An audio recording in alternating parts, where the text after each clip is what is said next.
ಪ್ರಿಯ ವಿದ್ಯಾರ್ಥಿಗಳೇ, ನಮ್ಮ ಯೂಟ್ಯೂಬ್ ಚಾನಲ್ಗೆ ಸ್ವಾಗತ. 9ನೇ ತರಗತಿಯ ದ್ವಿತೀಯ ಭಾಷೆ ಕನ್ನಡದಿಂದ ಕನ್ನಡ ವಿಷಯದ ಪದ್ಯ ತೊಟ್ಟಿಲು ತೂಗುವ ಹಾಡು. ನಾವು ಇವತ್ತು ಈ ಪದ್ಯವನ್ನು ನೋಡೋಣ. ಈ ಪದ್ಯವನ್ನು ಬರೆದವರು ವೈದೇಹಿಯವರು. ನೋಡೋಣ ಪದ್ಯವನ್ನು. ಮುಗಿಲು ಚಂದ, ಮಳೆಯು ಚಂದ, ತೊಯ್ದ ಗುಡ್ಡ ಬೆಟ್ಟ ಚಂದ, ಮಿಟ್ಟೆ ಹೂ ಪಕಳೆ ಚಂದ, ಮೊಟ್ಟೆ ಚಂದ, ಹಕ್ಕಿ ಚಂದ, ಎಲ್ಲಕ್ಕಿಂತ ನಮ್ಮ ಮನೆಯ ತೊಟ್ಟಿಲಿನ ತೊದಲು ಚಂದ. ತೊದಲು ತೂಗಿರೋ ಹಾಡಿ, ಹಾಡಿ ತೂಗಿರೋ. ಹರಿವ ಹೊಳೆಯ ಲೂಳೂಳು ಚಂದ, ಅಲೆಯ ನೊರೆಯ ರೂರೂರು ಚಂದ, ಗಾಳಿ ಸುಯ್ ಹಾಯಿ ಚಂದ, ಸಾವಧಾನ ತೇಲಿ ಬರುವ ದೋಣಿಯೋ ಗೀತೆ ಚಂದ. ಎಲ್ಲಕ್ಕಿಂತ ಜೋಲಿಯೊಳಗೆ ಲ ಲ ಲ ನಗುವ ಹಸುಳೆ ಚಂದ, ಬೀಸಿ ತೂಗಿರೋ ಜೋಲಿ ಲಾಲಿ ತೂಗಿರೋ. ಗಿರಿಯು ಚಂದ, ಗರಿಯು ಚಂದ, ಗಿರಿಯಲಾಡೋ ನವಿಲು ಚಂದ, ಗಿರಿಗಿರಿ ಗಿರಿಗಿಟಿಯು ಚಂದ, ಗರ್ ಗರ್ ಬುಗುರಿ ಬಳಿ, ಪಿಳಿ ಪಿಳಿ ಗಿಳಿಗೊಂಬೆ ಚಂದ. ಎಲ್ಲಕ್ಕಿಂತ ಕರಿಕಂಗಳ ಮಿರಿಮಿನುಗುವ ತಾರೆ ಚಂದ, ಎಲ್ಲಕ್ಕಿಂತ ಗುಬ್ಬಿ ಗುಬ್ಬಿ ತಾರಮ್ಮಯ್ಯ ಚಂದ ಚಂದ. ಇನ್ನೂ ತೂಗಿರೋ ಹೊಯ್ ಮಗುವ ತೂಗಿರೋ, ಆಹಾ ಜಗವ ತೂಗಿರೋ. ಈಗ ಈ ಪದ್ಯದ ಅಭ್ಯಾಸ ಭಾಗವನ್ನು ನೋಡೋಣ. ಮೊದಲಿಗೆ ಪ್ರಶ್ನೋತ್ತರಗಳು. ಕೆಳಗಿನ ಪ್ರಶ್ನೆಗಳಿಗೆ ಒಂದು ವಾಕ್ಯದಲ್ಲಿ ಉತ್ತರಿಸಿರಿ. ನೋಡೋಣ ಪ್ರಶ್ನೆ. ಮೊದಲನೆಯ ಪ್ರಶ್ನೆ, ಕವಿಗೆ ಪ್ರಕೃತಿಗಿಂತಲೂ ಹೆಚ್ಚು ಚಂದವಾಗಿ ಕಂಡದ್ದು ಯಾವುದು? ಉತ್ತರ ನೋಡೋಣವೇ. ಕವಿಗೆ ಪ್ರಕೃತಿಗಿಂತಲೂ ಹೆಚ್ಚು ಚಂದವಾಗಿ ಕಂಡದ್ದು ಎಳೆಯ ಹಸುಳೆ. ಪ್ರಶ್ನೆ 2, ಹೊಳೆ, ಅಲೆ ಹಾಗೂ ಗಾಳಿ ಹೇಗೆ ನಾದಗೈಯುತ್ತವೆ? ಉತ್ತರ ನೋಡೋಣವೇ. ಹೊಳೆ ಲೂಳೂಳು, ಅಲೆ ರೂರೂರು ಮತ್ತು ಗಾಳಿ ಸುಯ್ ಎಂದು ನಾದಗೈಯುತ್ತದೆ. ಪ್ರಶ್ನೆ 3, ಜೋಲಿಯೊಳಗಿನ ಹಸುಳೆ ಹೇಗೆ ನಗುತ್ತದೆ? ಉತ್ತರ, ಜೋಲಿಯೊಳಗಿನ ಹಸುಳೆ ಲ ಲ ಲ ಎಂದು ನಗುತ್ತದೆ. ಪ್ರಶ್ನೆ 4, ಗಿರಿಯ ನವಿಲಿನ ಚಂದವೇನು? ಉತ್ತರ, ಗಿರಿಯಲ್ಲಿ ಆಡುವ ನವಿಲು ಚಂದ.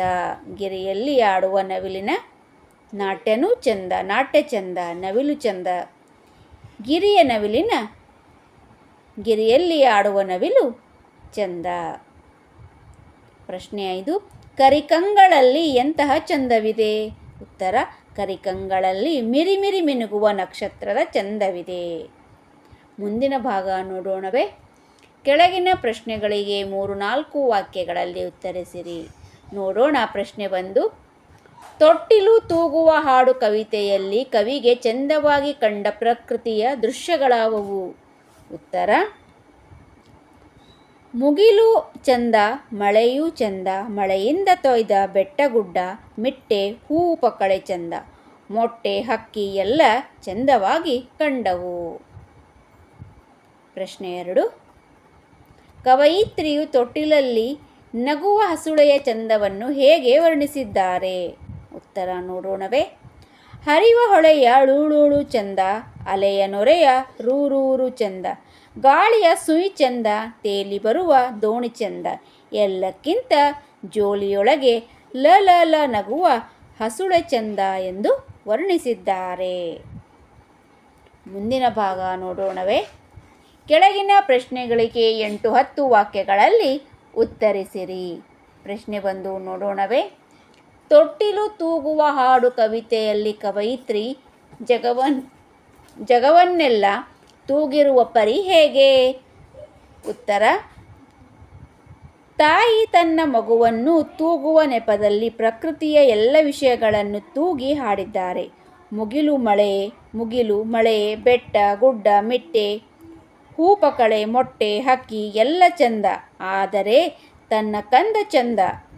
ಹರಿಯುವ ನದಿ, ಅಲೆಯ ನೊರೆ, ಬೀಸೋ ಗಾಳಿ, ತೇಲಿ ಬರುವ ದೋಣಿ ಚಂದ, ಎಲ್ಲಕ್ಕಿಂತ ಮಗುವಿನ ನಗು ಚಂದ.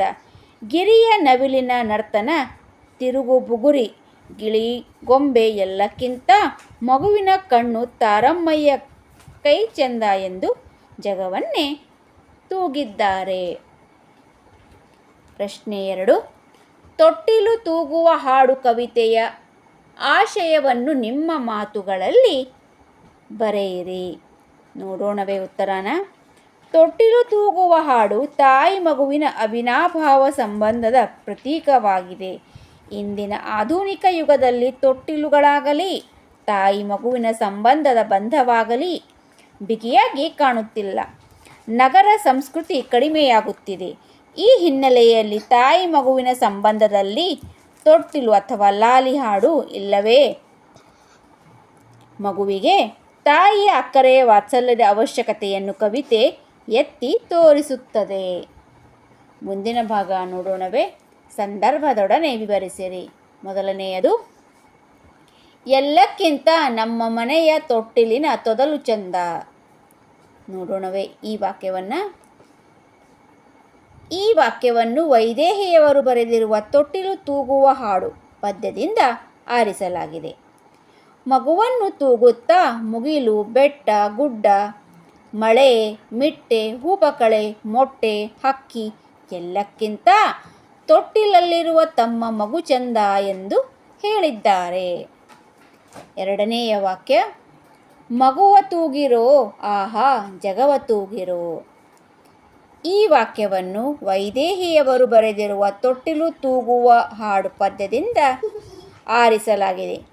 ತಾಯಿಯು ತೊಟ್ಟಿಲಲ್ಲಿರುವ ತನ್ನ ಮಗುವನ್ನು ತೂಗುತ್ತಾ ಪ್ರಕೃತಿಯನ್ನು ವರ್ಣಿಸಿ ಹಾಡುತ್ತಾಳೆ. ಎಲ್ಲಕ್ಕಿಂತ ತನ್ನ ಮಗುವೇ ಚಂದ ಎಂದು ಹೇಳುತ್ತಾ ಈ ಮಾತನ್ನು ಹೇಳುತ್ತಾರೆ. ಮುಂದಿನ ಭಾಗ ನೋಡೋಣವೇ. ಅ ಪಟ್ಟಿಯನ್ನು ಬ ಪಟ್ಟಿಯೊಂದಿಗೆ ಹೊಂದಿಸಿ ಬರೆಯಿರಿ. ಎರಡೂ ಪಟ್ಟಿಯನ್ನು ನಾವು ಹೊಂದಿಸಿನೇ ನೋಡೋಣ. ಇವಾಗ